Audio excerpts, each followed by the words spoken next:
Yesterday, I discussed Elizabethan drama in detail, and in order to do that, I tried to explore what is the origin of drama and how, in course of time, drama developed in English literature, and how many types of drama are in English literature, and what are the different criteria among them, and what is the intention of the dramatist behind doing that. Because we know that no action takes place without a particular intention. That means particular intention makes us do something. From this perspective, I tried to do that, and I also critically analyzed Christopher Marlowe's Edward II, which is prescribed in your syllabus. But today, I would like to talk about sonnet in detail, because there are 4 sonnets in your syllabus, and we generally know that sonnet is a lyrical poem composed of 14 lines. But why lyrical? Or what is the meaning of the term lyric? Or what is the origin of lyrical poetry? In order to know that, we have to go back at the time when first civilization was set up. We know that when civilization was first set up, they did not know how to write, and even they did not know how to speak. They communicated through gestures with one another. But in course of time, gradually, by the dint of their endeavor, they learned how to speak. That means when they learned completely how to speak, they carried traditionally as well as culturally originated a song with the accompaniment of a musical instrument called lyre, L-Y-R-E. And they generation after generation carried that song orally, because they did not know how to write.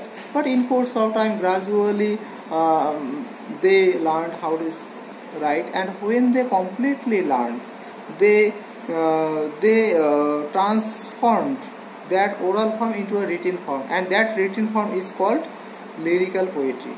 Lyrical, that term lyrical is adjective form of lyric, and which has come from the name of the instrument called lyre.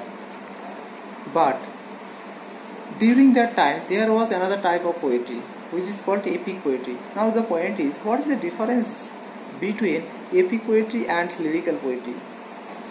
Epic poetry is objective and lyric poetry is subjective. What do we mean by subjective and objective? Subjective, lyrical poetry is subjective because in lyrical poetry, different kinds of emotions, individual emotions are imposed. But on the other hand, in epic poetry, there we find no emotion. That is written based on some grand episode, such as we find John Milton's Paradise Lost.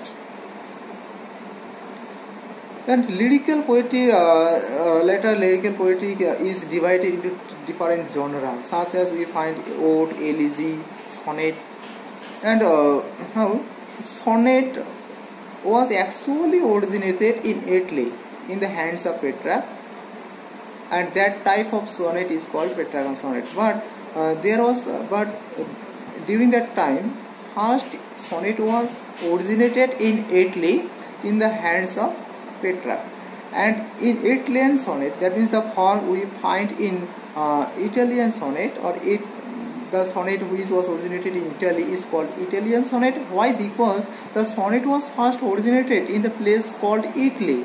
That's why Italian, and in the hands of Petrarch, that's why Petrarchan sonnet. That means the sonnet originated in Italy maybe is called Petrarchan sonnet or Italian sonnet. But in England, that type of sonnet, that means the Petrarchan sonnet, was first imported by Thomas Ward. But Thomas Ward first imported Petrarchan sonnet in England, but he did not impose any ornament. He just copied what he find in Petrarchan sonnet.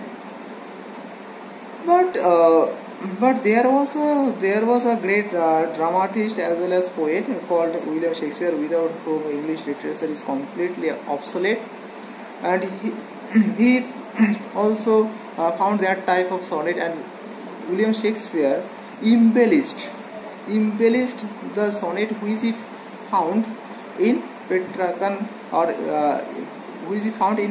sonnet. That means the form, he completely changed the form. That means William Shakespeare imposed some ornaments, and he also formed differently. And if we look at the English sonnet, then we find that there we find something different from Petrarchan sonnet. And in William Shakespeare can be claimed to be the originator of English sonnet. But though we know that the name of the English sonnet, that is the sonnet imported in England, is called English sonnet or Shakespeare sonnet, but the first originator, the first importer of sonnet in England is Thomas Ward. But the English sonnet can be called Wardian sonnet. Why Shakespeare sonnet? Because Thomas Ward was unable to popularize English sonnet. That's why. But on the other hand, William Shakespeare, by imposing some ornament on the form called sonnet, he can claim the originator, and he was also able to popularize sonnet in England. That's why the sonnet existing in England is called English sonnet or Shakespearean sonnet. But what is the differences between English sonnet and Petrarchan or Italian sonnet? The basic difference is that if we look, then we find that structurally there we find a difference. In case of Petrarchan or Italian sonnet, there are two stanza.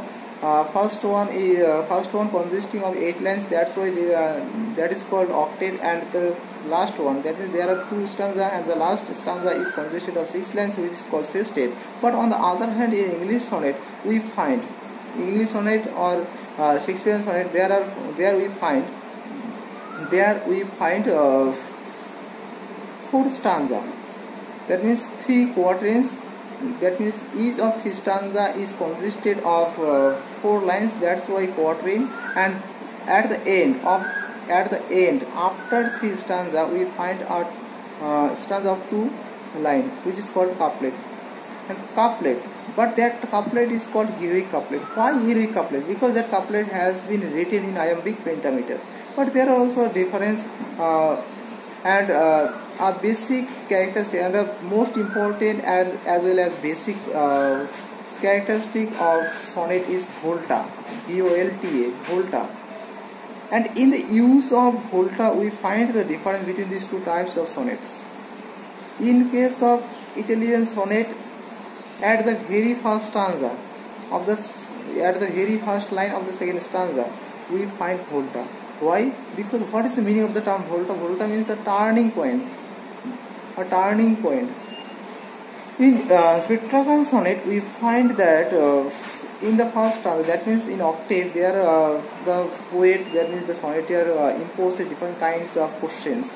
But in the second stanza, the poet, the sonneteer gives responses according to the questions prescribed in the first stanza. That's why we find that at the very beginning of the second stanza, volta. But in case of Shakespearean sonnet, there is no actual turning point. Of course, there are turning point, but they are flexible. Throughout the sonnet, we find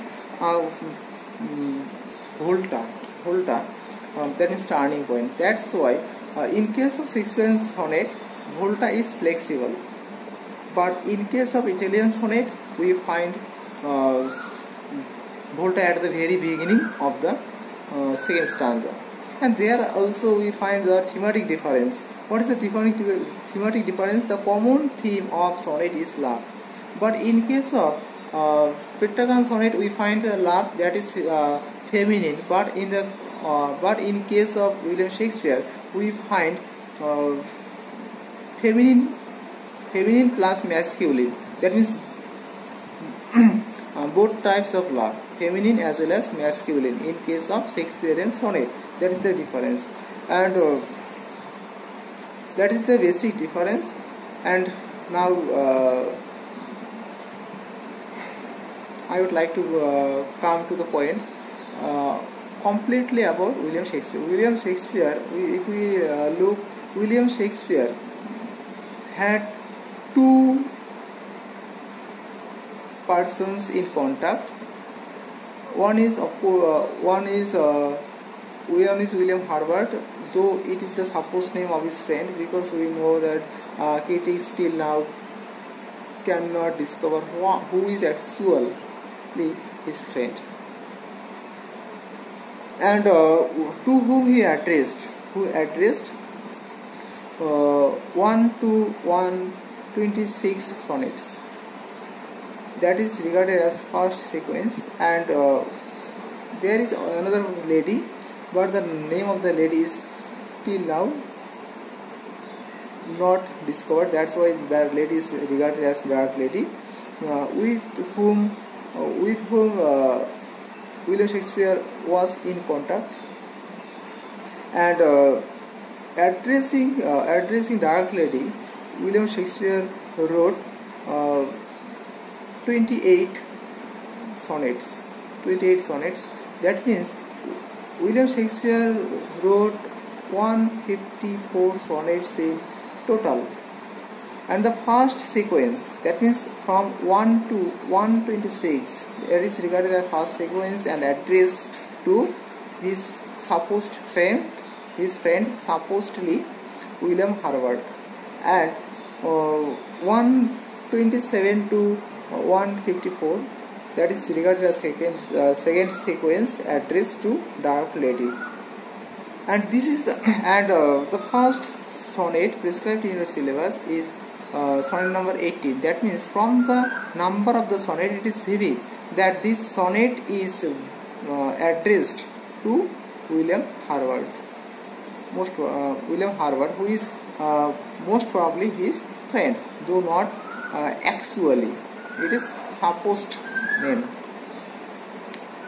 And we find out why William Shakespeare wrote sonnet. What was the intention of William Shakespeare writing sonnet? Though we apparently look, then we find that he wanted to immortalize his friend's beauty. But if we look psychology, then we find that through his friend, William Shakespeare himself wanted to be immortalized in this mortal world, because we know that he did not wrote sonnet as well as drama through different characters, different protagonists. Then it was not possible for him to be immortal. Though physically William Shakespeare is no more, but through his writings he is still immortal, and it can be claimed that during his lifetime he was not as famous as he is now after his death through his writing.